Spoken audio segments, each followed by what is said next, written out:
கார்த்திக் 18 வீட்டில் தனியாக இருக்கிறான்.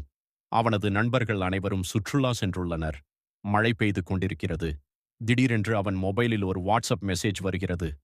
ஜன்னலுக்கு வெளியே பார்க்காதே அனுப்பிய நபர். கார்த்திக் கார்த்திக் அதிர்ச்சியடைகிறான். கார்த்திக், என்னடா இது? நானே எனக்கு மெசேஜ் அனுப்பியிருக்கேனா?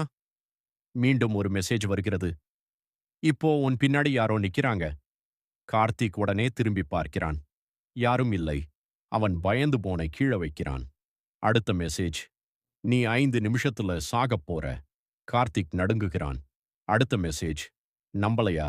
சமையலறைக்கு போ. அவன் மெதுவாக சமையலறைக்கு செல்கிறான். அங்கே ஒரு கத்தி தரையில் கிடக்கிறது. கத்தியின் அருகில் ரத்தம் போன்ற கரை.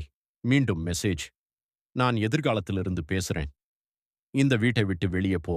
கார்த்திக் வீட்டை விட்டு ஓட முயற்சிக்கிறான். கதவு திறக்கவில்லை. மொபைலில் ஒரு வீடியோ வருகிறது. அதில் கார்த்திக் தானே இருக்கிறான். அவன் வீட்டில் ஓடிக்கொண்டிருக்கிறான். வீடியோவின் முடிவில கார்த்திக்கின் பின்னால் ஒரு கருப்பு உருவம் நிற்கிறது. அந்த உருவம் மெதுவாக முகத்தை உயர்த்துகிறது. அது கார்த்திக் தானே.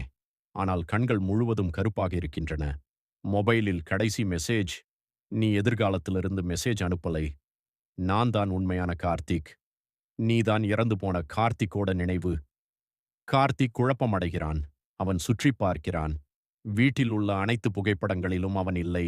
அவனுடைய அறையும் இல்லை. அவனை யாருக்கும் நினைவில்லை. மொபைல் திரையில் மெமரி டெலிட்டட் சக்சஸ்ஃபுல்லி. கார்த்திக் மெதுவாக மறைய ஆரம்பிக்கிறான். திரை கருப்பாகிறது. அந்த நேரத்தில் மற்றொரு வீட்டில் ஒரு சிறுவனுக்கு மெசேஜ் வருகிறது. ஜன்னலுக்கு வெளியே பார்க்காதே. கதை முழுவதும் உயிருடன் இருப்பவன் கார்த்திக் என்று நினைப்போம். ஆனால் உண்மையில் அவன் ஏற்கனவே இறந்துவிட்ட நினைவு ஸ்லாஷ் ஆவி. அவனுடன் பேசிக் கொண்டிருந்தது உண்மையான கார்த்திக்.